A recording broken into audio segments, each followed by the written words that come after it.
Welcome to the Penny Forward podcast. Penny Forward is a community of people who are blind, their families and friends who share an interest in financial independence. Visit pennyforward.com to learn more about who we are and what we do. Join us now as we get to know people like us who are working toward their own success. Here is your host, Chris Peterson. Good afternoon, good evening, good morning, wherever you may be when you're listening to this. This is a special episode of the Penny Forward podcast, following up on episode 21, where we had Laurie Schaller from the National Disability Institute on, talking about assistive technology loans. She made a point during that episode that I thought was so important that I decided to have an entire episode on it. And that is that before you make any kind of assistive technology purchase, whether you're borrowing money for it or not, you should try it before you buy it and make sure that it really is the right piece of equipment for you. And I think that's true whether you're spending $400, $4,000, or $40,000. So I brought together a group of assistive technology experts from around the country to talk about that topic specifically. So let's introduce them for you. Byron, would you like to start? Sure, absolutely. My name is Byron.lee. I work for the state of Minnesota, specifically in the Senior Services Unit of State Services for the Blind. And I go all around the state and I help seniors learn how to use that assistive technology. So if you've got an iPhone or an Android or a Windows PC or a Mac or whatever it is that it happens to be, either I or my counterpart, Jonathan Campbell, will come out to your home or meet you in our office, and we'll go through all those choices that exist out there, demonstrate some of that technology for you, and if you need help finding funding, we can even help you out with that. Awesome. Thank you, Byron. And moving out east, Liz Bottner, would you like to introduce yourself? Hello, everyone. My name is Liz. I am in Connecticut. I am a blind rehab specialist with the Department of Veterans Affairs, and it's a little bit different in terms of the procurement of technology. There is generally no cost to the veteran, but same things apply, assessment, training, all that happens before. And then as a team, we decide what would be the best for the particular student, what the goals that he or she is wanting to achieve with a device, and proceed accordingly with training from there. Thank you, Liz. Bill, would you like to introduce yourself?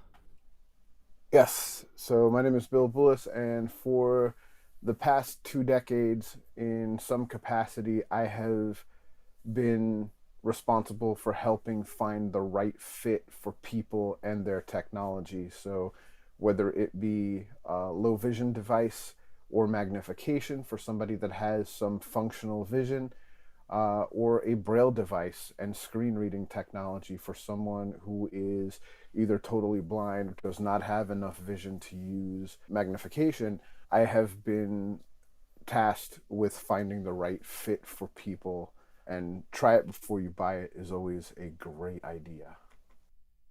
Thank you, Bill. From the state of Illinois, Rachel Schroeder is with us. Hi, Rachel. Hi, everybody. He said, I'm Rachel Schroeder, and I'm an assistive technology specialist with the Illinois Assistive Technology Program. We are the Tech Act program for Illinois.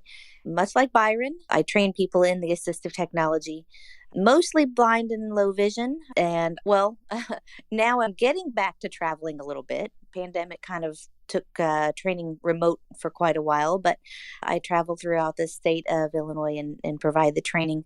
And try before you buy is definitely something that I also believe in. So thank you very much, Rachel, for being here. And last and certainly not least, because I think she might have some of the most expertise in this area, is Amena Thomas from the state of Iowa. Welcome, Amena. Hi, this is Amena Thomas. I am a rehab technology specialist for the Blindness VR agency in Iowa. I help assist in coordinating our loaner pool under my loaner pool coordinator, so doing maintenance and things like that. And I also travel the state to provide assessments, technology training, demonstrations, advocacy, and other things of that nature to blind Iowans. Trying different products before you buy or have a VR agency buy is the most important thing, because you do not want to personally drop $4,000 or have a VR agency drop $4,000 on a device that does not work for your needs, as happens all too often in blindness assistive technology and other assistive technology for people with other disabilities. Thanks, Amena. I hope you appreciate the breadth and depth of the guests that we have on today to talk about this. There is a combined total of, I don't know how I would estimate the years of expertise that are in this room this evening, but I'm pretty awed by it. We're doing this using the Clubhouse social audio platform. And if you would like to participate in future Penny Forward podcast recordings, not all of them are done on Clubhouse, but we do some.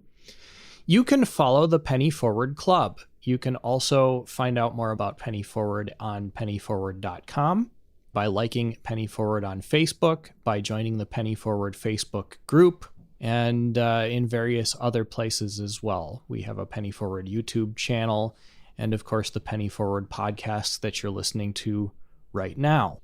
So please check us out, and if you feel like the work that we're doing is important work, attached to every Penny Forward podcast episode, no matter where it's distributed, is a link to our tip jar. Making small donations does help us to continue to pay the rather small expenses that it costs to get this podcast out every week. And we are particularly proud of supporting blind-owned businesses like superblink.org and Taylor's Accessibility Services, and even our music is provided by a blind musician, Andre Louis. So when you are supporting us, you're also supporting those blind businesses as well. All right, let's talk more about Try Before You Buy. Bill, maybe you can start us off with what kinds of programs allow you to do this throughout the country? I think all states have a assistive technology program that is responsible for loaning equipment to consumers. You've also got the opportunity to check out the exhibit halls at different state and national organizations that are organized by people who are blind. They bring a lot of vendors and a lot of users into the mix, and there's tons of presentations. There's opportunity to put your hands on this type of stuff before you buy it. A lot of it can be looked at from a pricing perspective. You could be looking at the purchase of a used car in many cases. Technology, especially Braille technology, especially CCTV technology that may have scan and read capability to it, that stuff is really, really expensive. It could be upward of $3,000, $3,000 to $3,500. And so you've got lots of opportunities throughout the year, especially now that we're starting to open up again from the pandemic. There's plenty of opportunity out there to go and put your hands on something before you buy it. And then obviously each company, there is a return policy, and it's usually 30 days. So you have the opportunity to take it for a real test drive before you make a final decision as to whether or not this technology is for you. And as always, doing it with an assistive technology specialist is a great help, because those folks see that technology all the time. That's my opinion on it. I think there's lots of opportunity out there. Awesome. And Rachel, what is your opinion about whether people should be excited by the latest and greatest in assistive tech, especially during convention season now, where some new stuff is coming out and getting a lot of buzz? Yeah, I think it's okay to be excited about it. I think what you have to look at, though, also is it might be good, but does it really meet your needs? And is it possibly going to be abandoned because it's something that, sounded really good at the time, and maybe, you find out some of the latest and greatest things you might not use as much as you thought. So, everything factors in, and you have to really kind of think about before you start putting the money down okay, is this something I'm really going to use? Because you don't want technology abandonment, which that is another component of this whole thing that is great that we have the option to try before you buy, because if you don't do that, then a lot of times technology can be ill-advised or not be the right fit for somebody and then get abandoned. So we've got a lot of opportunities to check things out and really make sure that the technology is the right fit. Byron, talk about the learning curve of some of this stuff. Is it hard to go out and get some of these very expensive pieces of tech and then really learn how to make use of them? It can be. A lot of these pieces of technology have a pretty insane learning curve depending on what you get. However, that shouldn't scare you, because there are state agencies like Minnesota State Services for the Blind, or many of the other states that have services for the blind, that Rachel and Amena and Bill and Liz, the places that they work at, they have people that can come out to your home and show you how to use this stuff. So you're not alone. There's also a lot of really great material out there on the internet to help you learn how to use this stuff. For example, Sam Seavey has a YouTube channel called The Blind Life, and he reviews a lot of products. So, if you're interested in CCTV or an OCR machine, you can probably find a review of it on YouTube. There's lots of podcasts out there, such as Blind Bargains Cast, and they talk about what's coming out, what's new and exciting, what features those products have. So you can find a lot of material out there on the internet on how to use this stuff, either in video, audio, or text format. Well, thank you, Byron. Amena, you talked about a loaner pool that you maintain in Iowa. Tell us a little bit about what that's like and what kind of equipment might be available through something like that. Yeah, so I assist in making sure our loaner pool keeps moving. Our loaner pool is available to anybody with a VR case open. Of course, our IL loaner pool is smaller because of funding, but we do have some devices. Independent living is what IL means. But otherwise, if you're a VR client or are thinking about becoming a VR client and decide to put in that application and get services established, we can provide various demonstrations, loans, things like that to you so that you are able to make the best choice in technology with your counselor. So, for example, some of the products we might loan you is a laptop with Fusion, which is magnification screen reading, a laptop with Dancing Dots, a music production software, multiple different types of braille displays, different types of CCTVs, anything blindness related, we probably have it. We do try and leverage mainstream technology as best as we can. So, like, for example, we don't stock many modern book players simply for the fact that A, not as many people check them out, and B, we find that it's better to learn iPhone skills or Android skills than it is to have a specialized player, because that is just maintaining another device in your life that is costly and very specialized. So, for example, if I were to get a client that needs a braille display, I will loan them maybe a Q Braille XL, a Mantis Q40, a Brailliant 20, Brailliant 40, or a Focus 40. It really depends on your needs, and we'll typically cycle through a couple Braille displays before we decide to make that purchase. We do this because, for example, I have people who love a Braille keyboard, but they decide that they want to use it with their Windows machine. Learning those JAWS commands with the Focus is certainly very doable, and I have taught people before, but sometimes it just makes more sense to go with a Q Braille. And without demoing a device and trialing it for a period of time, you don't have that empowerment to make an educated decision. And when you make an educated decision, that device will work for you in the long term and won't get stuck in the corner collecting dust and basically becoming a poor investment on either VR's part or on your part. Because in the end, when VR pays, we are really putting an investment in your employment. We're putting an investment in you. And the goal is to find a device that's going to fit your life as best as possible. Because if you have the wrong device, you're going to always just regret it and not be as functional as you really could be.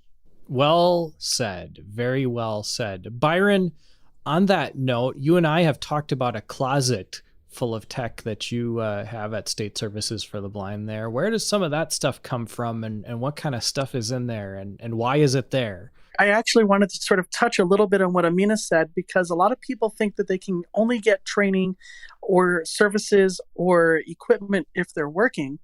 And while there are more options for you available if you are seeking employment, there are avenues for those who are retired, those who, for whatever reason, can't work. State Services for the Blind has a senior services unit, and we have a closet full of equipment that we have gotten donated to us by people who are no longer using that equipment because their vision has changed or that equipment turned out not to be useful to them, so they've donated it to us.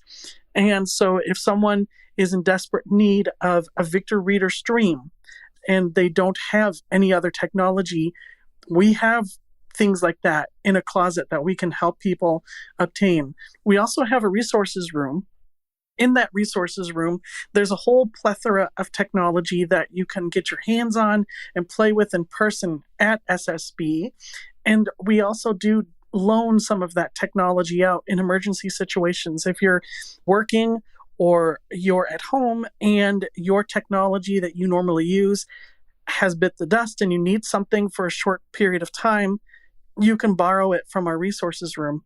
There's also programs here in the state of Minnesota like STAR, and that is a technology loaning library. So you can borrow a piece of technology for about 5 weeks and then mail it back to them. And if it works out, if that technology is useful to you, then you can either buy it yourself or apply for a low interest loan so that you can actually obtain that equipment. So if you're in Minnesota, the website for that is mn.gov/admin/star. But there are other states that have similar programs. And I think Rachel would be a good person to talk about her program that she works for. We'll continue our interview in a moment. But first, are you afraid to use a credit card because you might make a terrible mistake? When you're in an unfamiliar financial environment and need a hand understanding the lay of the land, Penny Forward is here to help. We provide affordable one-on-one and group financial education programs that give you the confidence to get out there and achieve your goals. Visit pennyforward.com to learn more about who we are and what we do.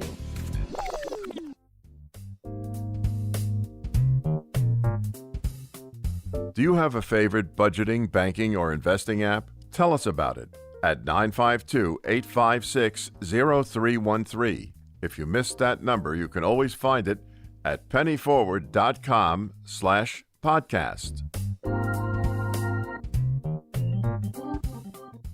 Rachel, we've heard what things are like in Iowa and Minnesota. How are things the same or different in Illinois? Yeah, Byron just made it really easy on me. We also have, through Illinois Assistive Technology Program, a device loan program where you can try a device for 5 weeks. All you have to do is pay for the return shipping on that.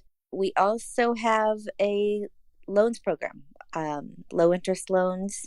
We have a few different kinds of loans that you can get. A credit builder loan, $250 to $1,000 to build up credit for the purchase of an assistive technology. Assistive technology loan, $1,001 to $30,000 for the purchase of some sort of assistive technology, which ranges from a lot of different kind of examples of that, as well as home modification loans up to $5,000. Our program website for the loans is iatpatloans.org, and that is available to all residents of Illinois. Rachel, I wanted to expand on your program just a little bit because I was there years and years ago, so things may have changed since I was there. But you guys had a big showroom, and one of the funniest things that I remember seeing was a fake bathroom. And in that fake bathroom, there was someone had taken a hole and bored it into like a tennis ball and stuck a toothbrush in it, so that if you have a hard time holding something like a toothbrush, something as low tech as a tennis ball is something that may help you have a better quality of life, being able to hold that toothbrush. Absolutely. Yeah. Technology doesn't have to be high tech. It could be low tech. It could be, like you said, something as simple as something to hold a toothbrush or hold a pen, or something that would allow you to more easily grab something to work with that. We do have a demo center, which has all these different rooms set up. There's a bathroom and a kitchen type thing, and rooms with low vision devices, and all that kind of thing, so that people can come in and just take a look at things and try things out while they're in our demo center as well. Well, thanks, Byron and Rachel, for that. And all the links that we're throwing out here, I will throw in the show notes as well. So you'll be able to find them that way. Liz, you mentioned that things are a little bit different for blind veterans. Can you tell us more about that?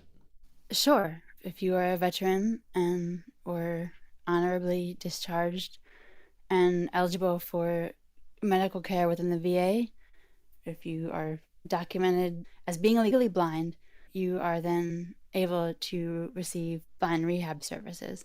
And there's different types of services, whether it be inpatient training, outpatient training.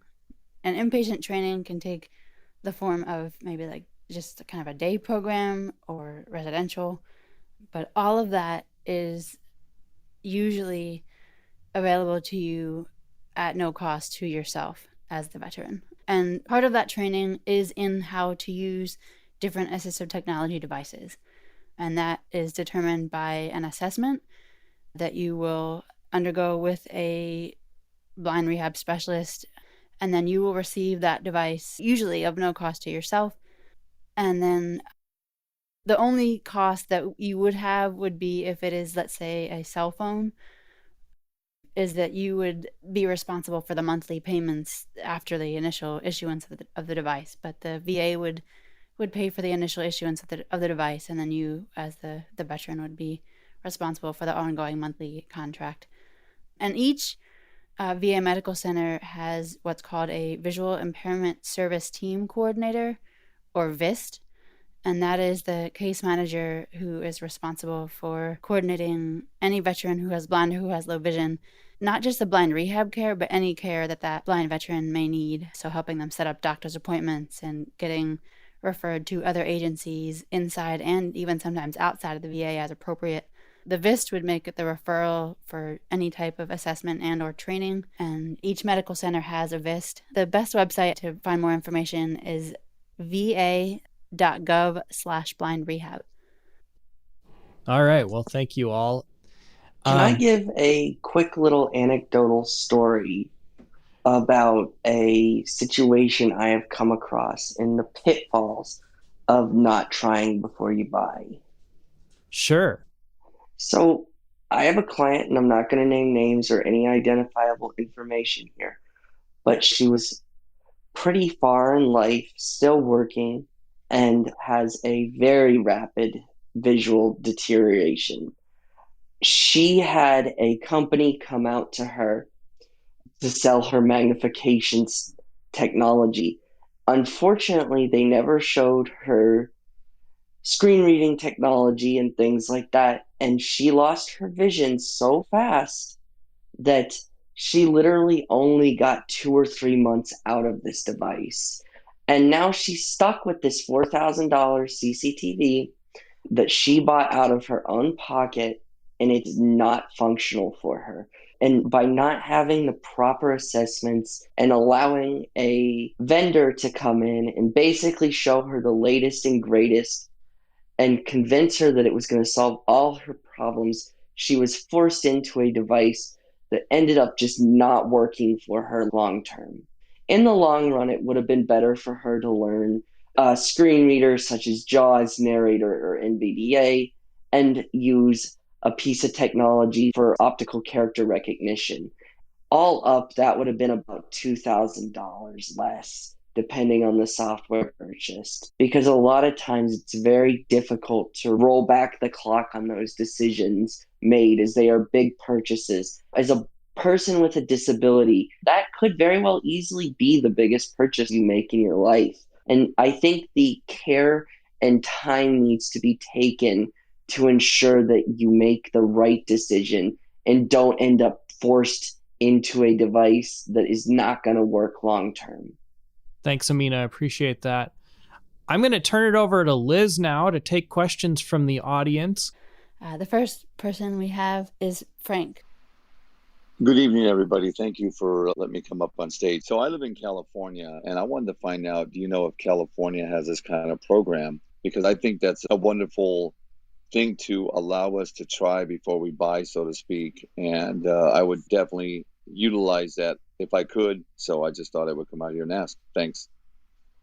Frank, I just did a quick Google search for California Assistive Technology loans. So I don't know anything about this program, but it looks like there is a program in California called Freedom Tech. And there's another one called Ability Tools. So if you are interested, if your state actually has an assistive technology program, you could do a quick Google. But there's also another website that I think Liz and I both found from the Assistive Technology Act Technical Assistance and Training Center. That's a long name.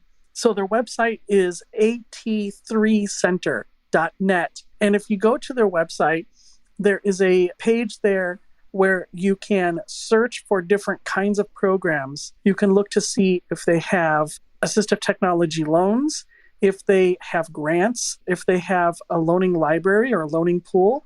It doesn't have every single program in existence. I think Amena was saying that her program is not on this website, but that's a pretty good start, is at3center.net/state program.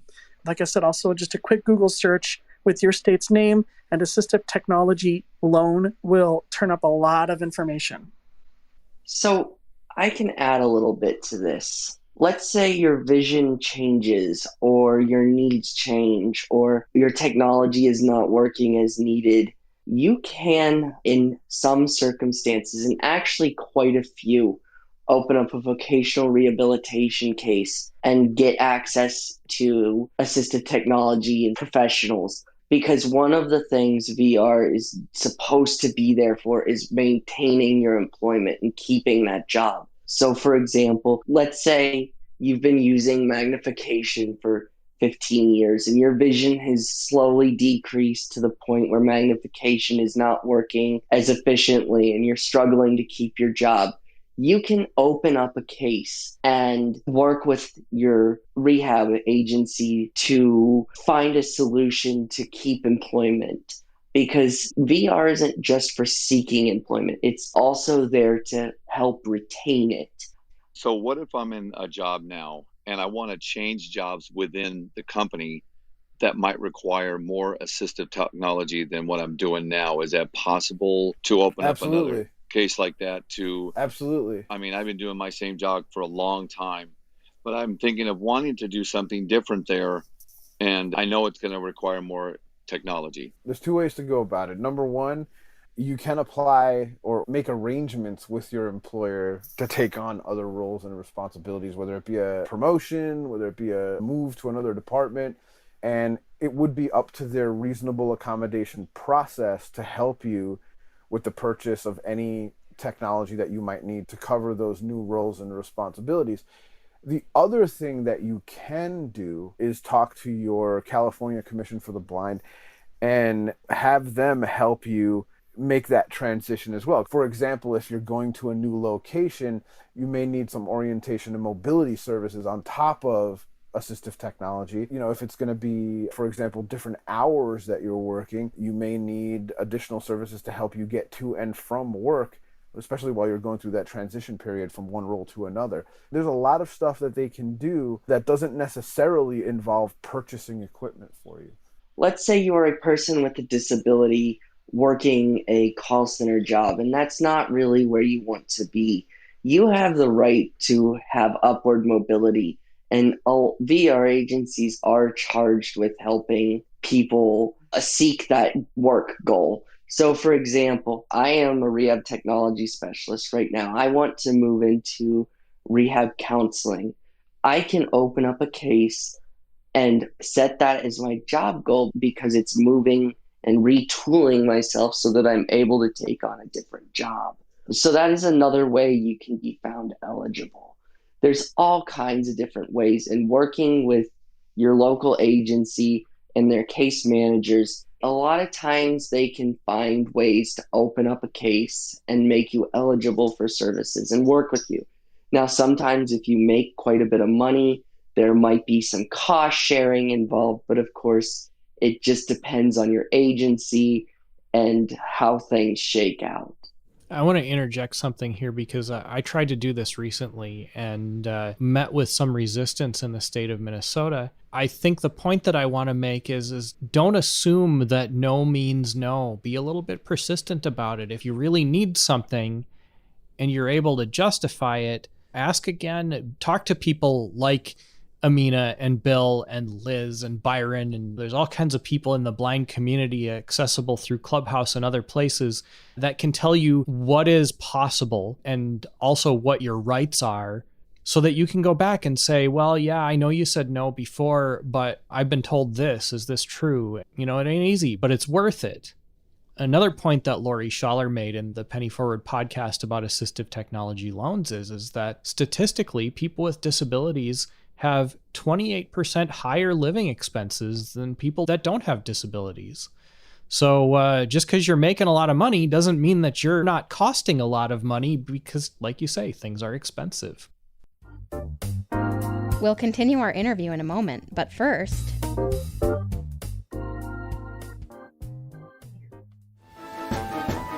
I want to tell you really quickly about some folks at superblink.org. They are the folks that make these podcasts sound as amazing as they do. Have you ever thought about putting music or sound effects or having your podcast professionally edited? There is no other place that you need to go. Superblink.org is where to go to have it done in a way that is professional, competent, and affordable. Don't go anywhere else. Look at superblink.org for all of your audio needs.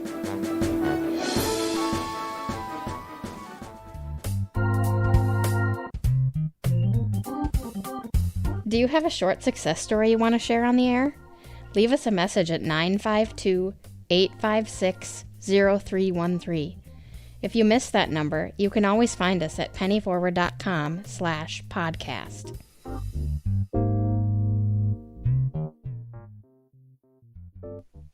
All right, the next person who would like to ask a question is Lolly. So Lolly, welcome. Thanks, Liz. Byron, I have a question for you. I'm at the point of beginning a transition out of one life chapter, one might say, into the next. And if everything goes as planned, leaving my current job. And one of the things that I want to do in this next part of my life is to work on learning the different aspects of audio description, including the editing and the writing and voicing and all of that. Will probably involve technology that I don't currently have. I fall into that category of senior, or will.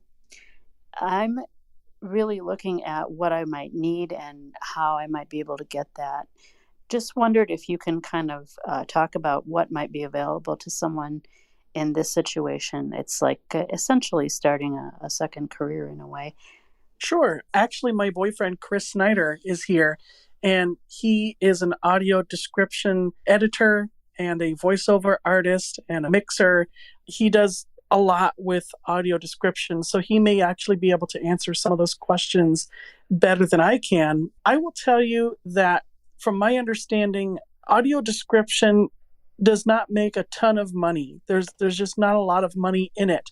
That being said, there are lots of blind people who are involved in writing audio description or voicing that audio description or editing it. And so it's certainly a career path that you could look into checking out.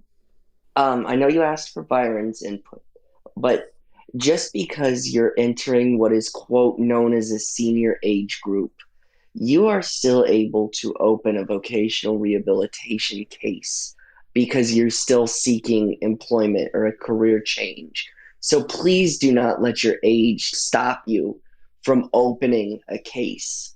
Because if you can prove that you're working towards a career goal or something like that, usually you can be found eligible. A lot of different states have small business or micro enterprise assistance where they can offer various services and help you either start that small business or figure out a way to make it work. So please never let your age stop you, because that isn't a barrier. Thanks, Amena. That's a really good reminder for me and for other folks as well.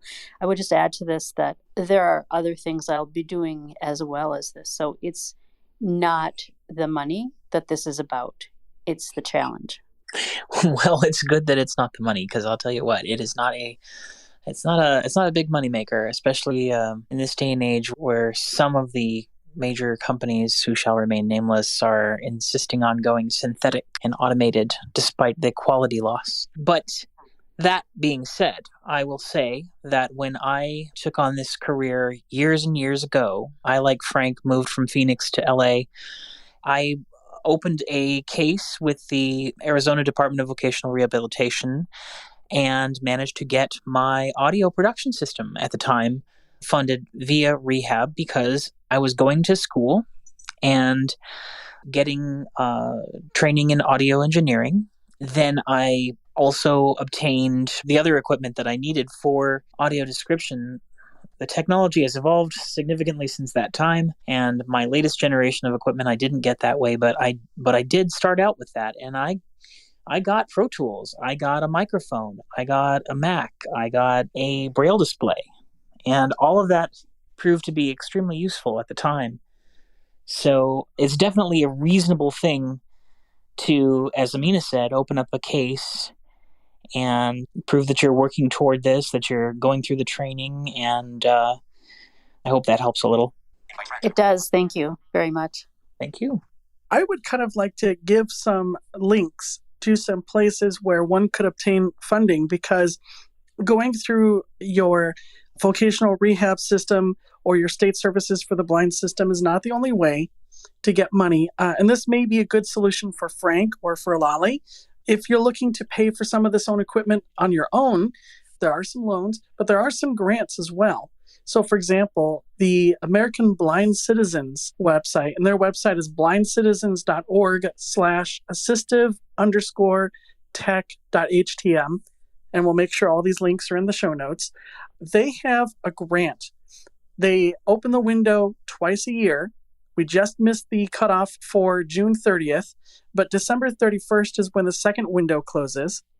And they will pay for half of an assistive technology device up to $6,000. So if you're looking to get that iPad or that Braille display or that CCTV, check out blindcitizens.org, and you can get a grant for half of that assistive technology purchase. So your Braille display that would normally cost you $3,000 might only cost you $1,500. You know, one of the things that I hear, especially from people who are newly blind, is that they don't know where to find resources. I'm curious to know if any of the other presenters or anyone in the audience, for that matter, has any other resources that they would like to share along similar lines. I think this should be a page. Maybe we should develop a page of resources that are not VR on Penny Forward's website, just as a guide, because so many people struggle to find them. I think that's a brilliant idea. So there's a couple of resources out there. First of all, there's visionaware.org, which is a website run by the American Printing House for the Blind. If you go to blindrehab.com, which I'm being shameless, but the fact is we've put lists of resources out there for things like guide dog schools. If you want to go get a guide dog anywhere in the world, like there's a complete directory of guide dog schools on blindrehab.com. You also have a list of university training programs if you want to get into the field of blindness and low vision. That includes assistive technology training and stuff like that. So if you want to be an assistive technology trainer, that's on there. And, you know, we're trying to build assistive technology resources out there. And so this is a good idea for something to add to blindrehab.com, is to put up a way to obtain state by state assistive technology. So that's basically all I have. But Vision Aware is a great resource for stuff like that. It is, and so is blindrehab.com. And by the way, if you're interested in a lot of things rehab, Bill does a great podcast called The Field of Vision, where he covers rehab-related topics and other topics related to blindness. Also, it's a great resource. There's tons of podcasts out there. I'd love to have a blindness-related podcast directory as well. But there is certainly no shame in promoting your own work. Liz, how about anything from you? We did have one raised hand. Lolly raised her hand. Hey, very good, so Lolly. Welcome back, Lolly. Yeah. Thanks. So I had one more question since no one else was raising their hand. We've been talking a lot about technology for people who are blind, but I wanted to see if any of you have thoughts or resources for folks who have dual sensory loss. There is a program that is a federal program, and it's called I Can Connect.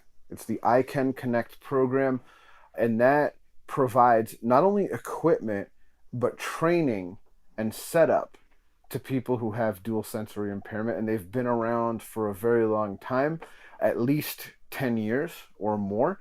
And they are probably one of the most underrated programs in the field of blindness and low vision. And so if you know someone, or if you are someone who has anywhere from mild to moderate hearing loss as well as vision impairment, the I Can Connect program is something that you should definitely be taking advantage of. They are an amazing resource. And again, they don't just help with the purchase of the technology, but they also help with training in your local area.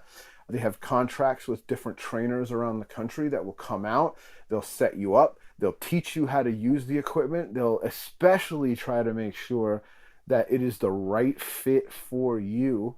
And that's, again, something that we've touched on quite a bit in this podcast. You're gonna have a ton of information if you listen to this thing from beginning to end, a ton of information on making sure that the technology is right for you and how to best figure that out. And the I Can Connect program for people who are both hearing impaired and vision impaired, that program is just going to be an amazing resource for you. Also, go back and listen to that episode on assistive technology loans, because those programs are not limited to assistive technology for vision loss.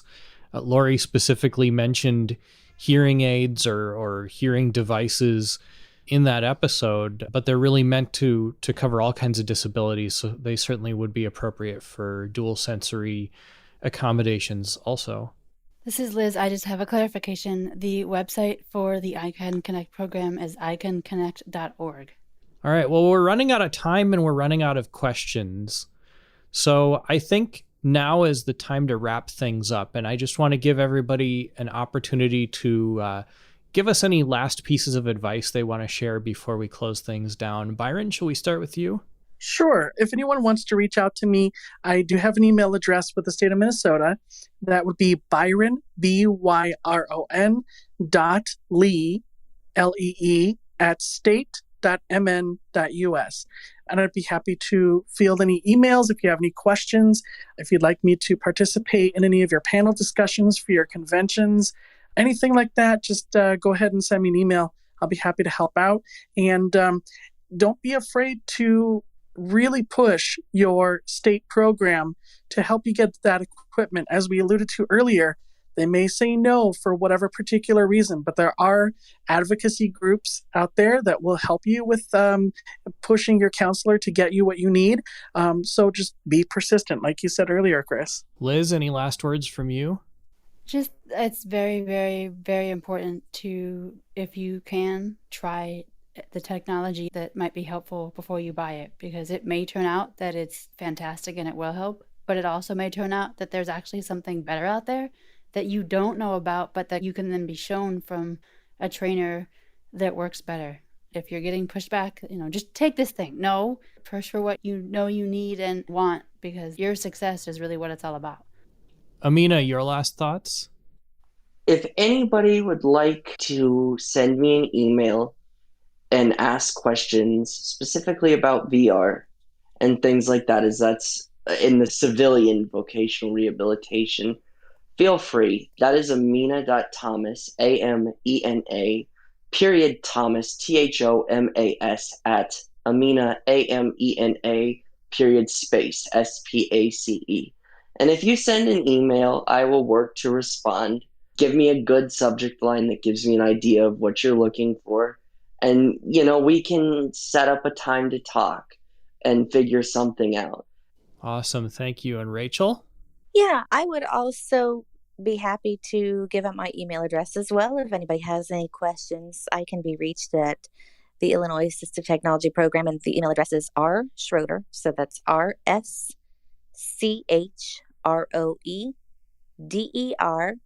at ILTech, as in Illinois Tech, ILTECH.org. And I'm happy to answer any questions you might have. One thing that wasn't brought up in this whole try before you buy concept is, if you can't try something before you buy it, or if you don't have an opportunity to try it in your research process, go ahead and use that social media option as well. If you are on Facebook groups, ask around and see if anybody's tried this product and what they think of it. Better yet, though, if you have some people who you trust, who know something about certain products or certain types of technology, ask them, what they use, how they like it, and really get some good feedback as far as, maybe somebody who's been really putting a piece of technology through the paces, so that you can get a really good opinion of how something might work. Now, it might be a little different from how you might use it or whatever, but if it's somebody that you trust, then you can really kind of get a good idea of maybe how that's going to work for you as well. Take advantage of the device loan programs from your Tech Act programs. They're there so that you can try this stuff and be able to make that right decision for the technology that's going to be used into the ground rather than sitting in that drawer, as Liz says. So thank you for having me. Thank you, Rachel. And Bill, you get the last words of anyone here. If anybody would like to reach me, there's a contact form on every single page of blindrehab.com. There's no fancy links that you have to click. All you have to do is just fill out the form, and I tend to respond to people within 48 hours. Sometimes it may take longer if I need to research something, but usually within 48 hours. And I will tell you that the Field of Vision is here on Clubhouse every Saturday night. We tackle a different topic in the world of living with vision impairment and blindness. We're also going to be talking on the Field of Vision podcast about social media influencers, like those people in the field that have big names and you see them and hear them all the time. We'll be talking about when it's appropriate to listen to them and when it's appropriate to not listen to them. And a lot of what we discussed here is going to be covered on that particular podcast, because it'll be an honest discussion. It'll be an honest podcast. We'll cover both sides of all topics, and I hope you guys will join us. blindrehab.com is where it's at. Thank you, Bill. And thank you to all of the guests this week and everybody who asked questions from the audience as well. And thank you to Clubhouse for providing the technology that makes these kinds of episodes possible. I'm Chris Peterson, host of the Penny Forward podcast and founder of Penny Forward. If you'd like to reach me, you can do that by emailing pennyforward at pennyforward.com. That's pennyforward at pennyforward.com. Hope you have enjoyed this week's episode of the Penny Forward podcast. Join us again for other things like this and some not so much like this. Again, if you appreciate the work that we're doing, please find that tip jar link attached to every episode of the Penny Forward podcast, no matter where it's distributed, and help us keep this going.